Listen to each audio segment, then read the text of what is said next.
You're going to be an actor? You've got to earn a living, son. You could become an insurance broker. Absolutely. An accountant. An accountant, oh. Well, that would have been the ace. Not that we want to disparage accountants. I'm sure there's very, very fine accountants. Of course not.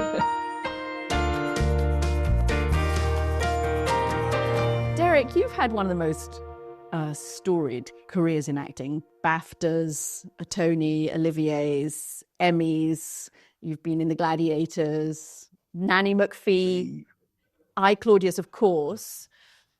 Are you satisfied? You look back and think, I'm good. I've done well. I have been the luckiest actor you will ever meet. Well, I'm going to talk about that later with you because I don't think it is all luck. But anyway. Well, I've been around for over 60 years, and I've been given so many opportunities, and I still enjoy it. I don't think I can do much stage work anymore. That's become a bit scary for me. The memory, tricky the lies, tricky the memory, and the exposure, and with the camera, I can stop, I can forget and stop, and we can do it again. Yeah, there are no safety nets acting in the theatre. It's you and hopefully a couple of thousand of them hopefully in a big theatre, and that was always a thrill. That was always get out there and really enjoy it. The thrill is now turned into terror. Yeah, terror is not a good thing. Not a good thing. Not a good thing. But you're still doing. You were just in Gladiator 2. Yes. You've done a lot of historical roles. Obviously, Shakespeare, emperors, Claudius.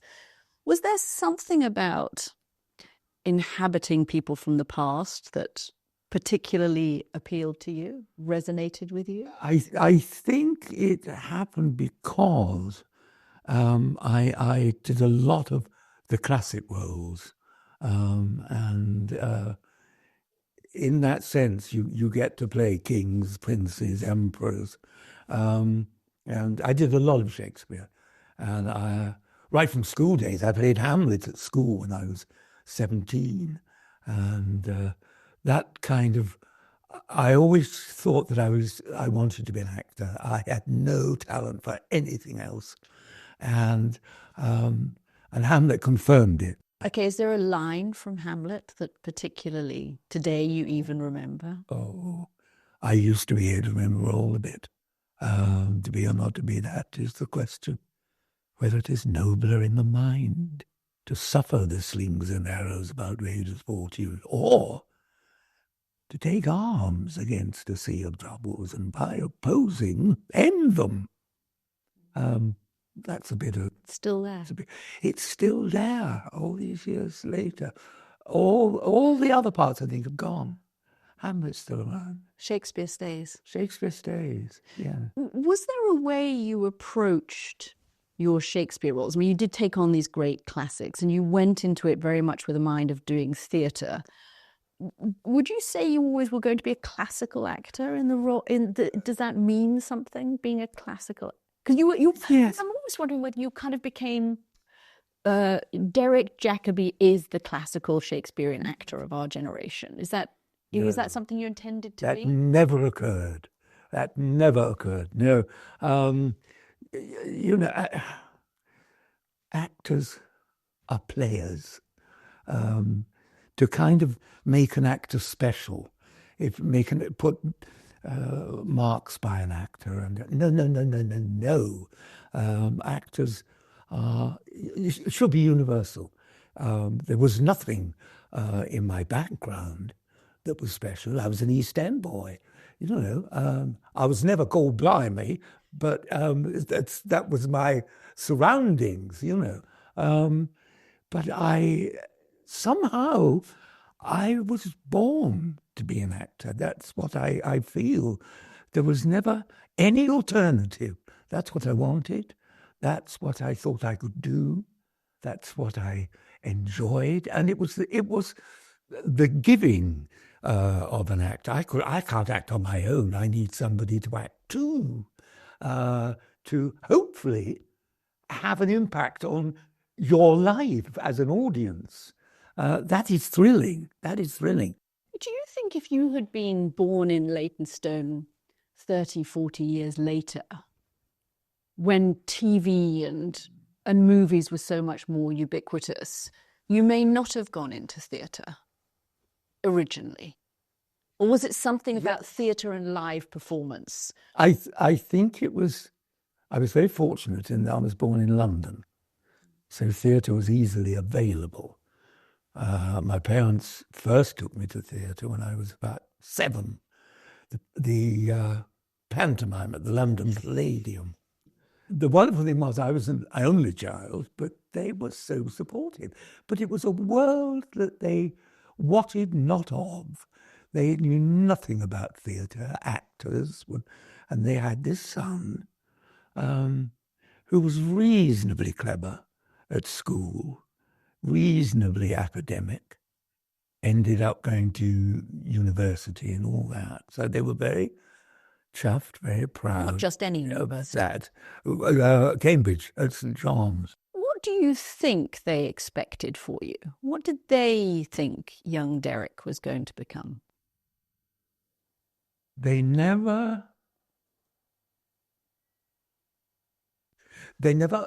mentioned it. They never, I thought, when I went into the theatre, which was a world they had no knowledge of at all, acting, being an actor.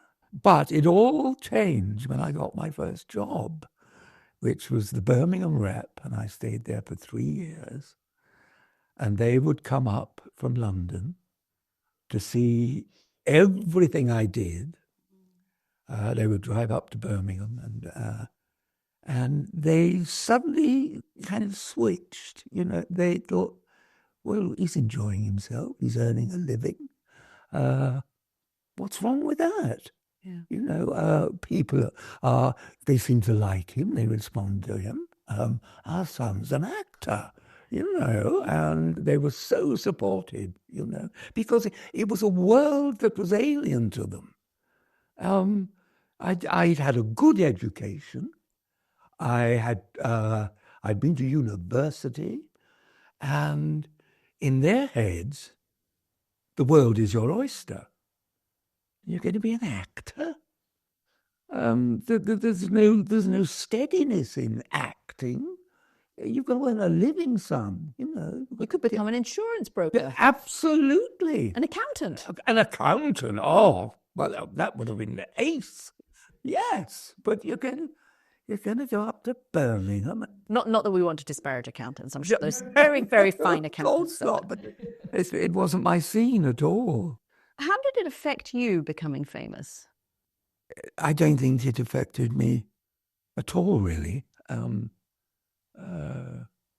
Fame is really how you use it. And if fame meant more work, fame was good. But that's sort of what it meant to me. Of course, there's a little tingle when somebody says, "Oh, Mr. Jacobi, I saw you in this Canadian autograph." Of course, there's that. Oh, yes.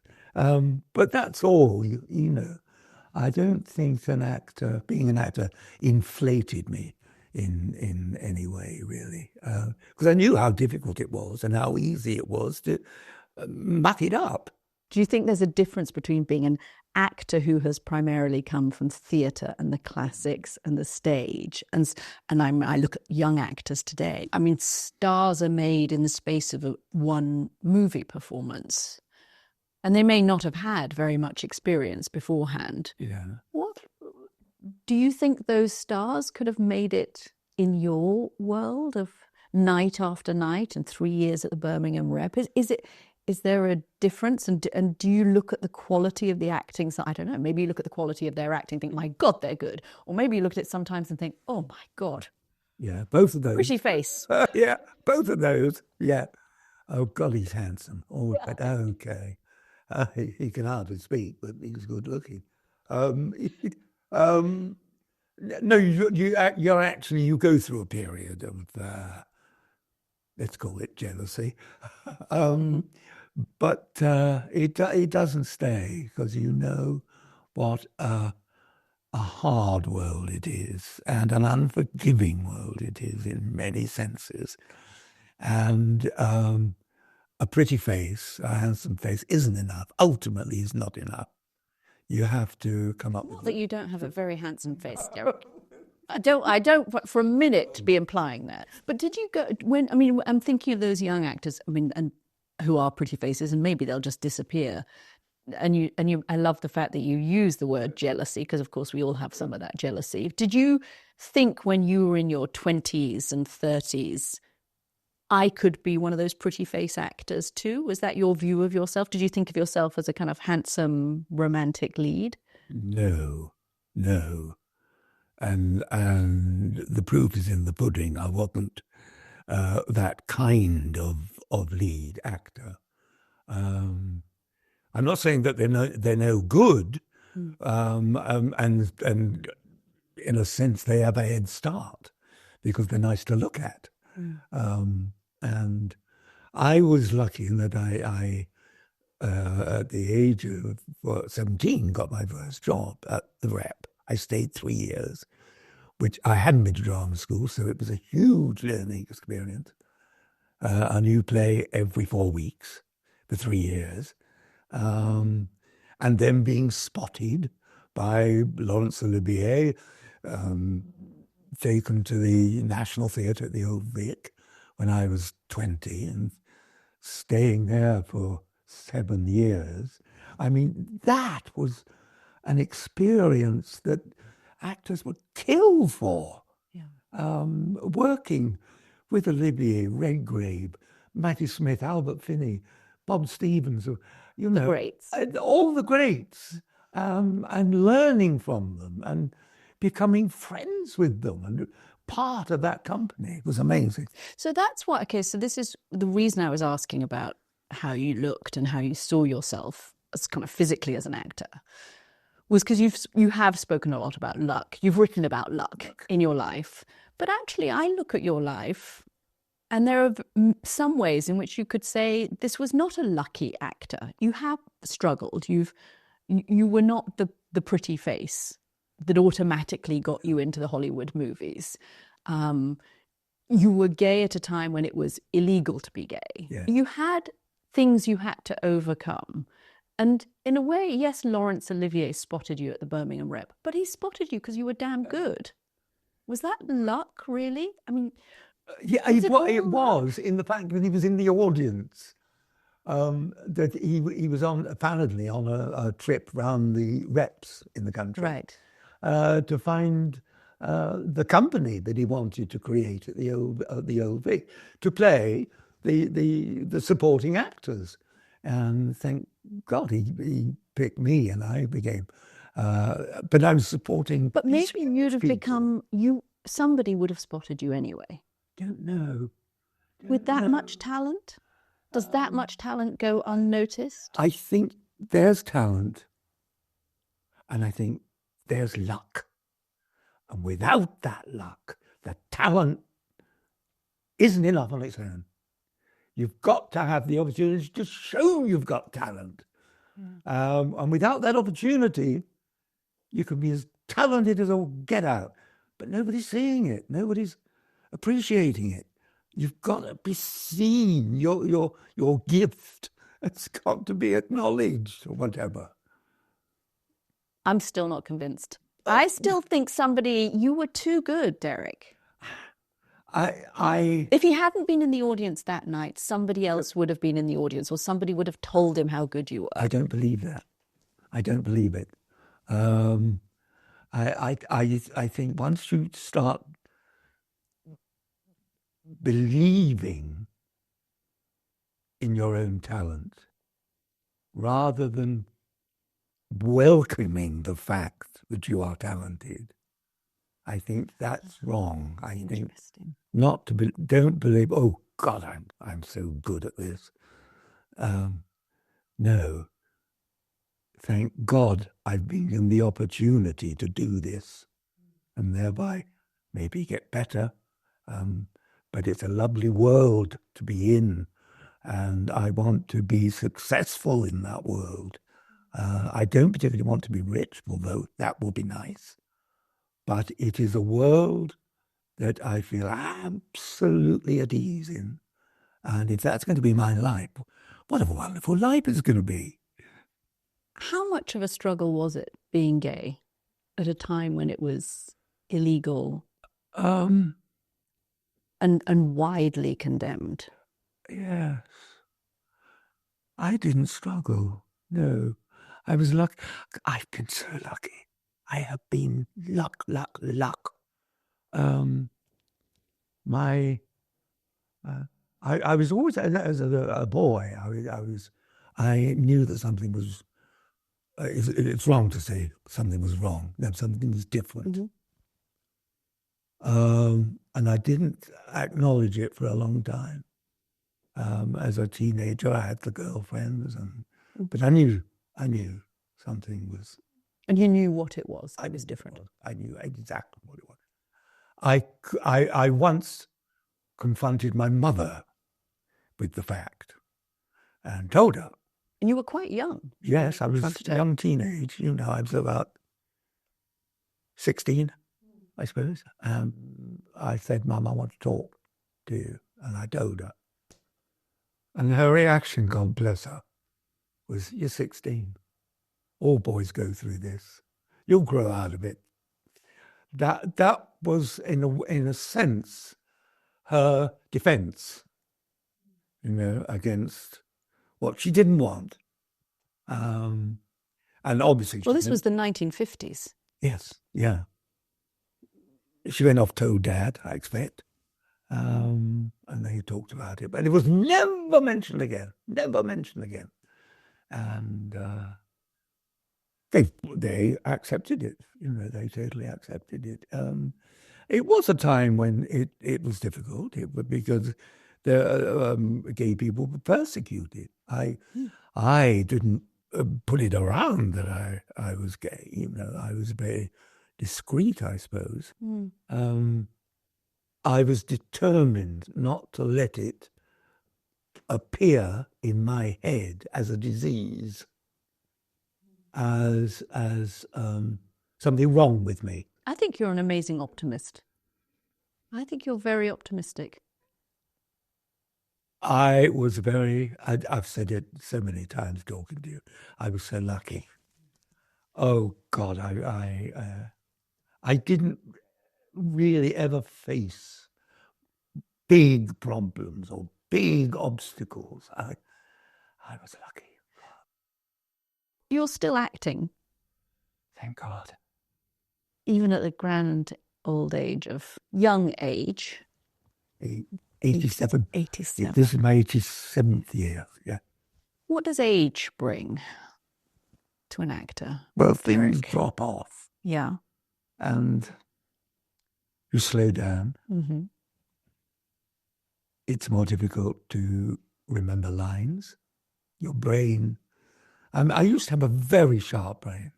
I don't anymore. I think that obviously is age.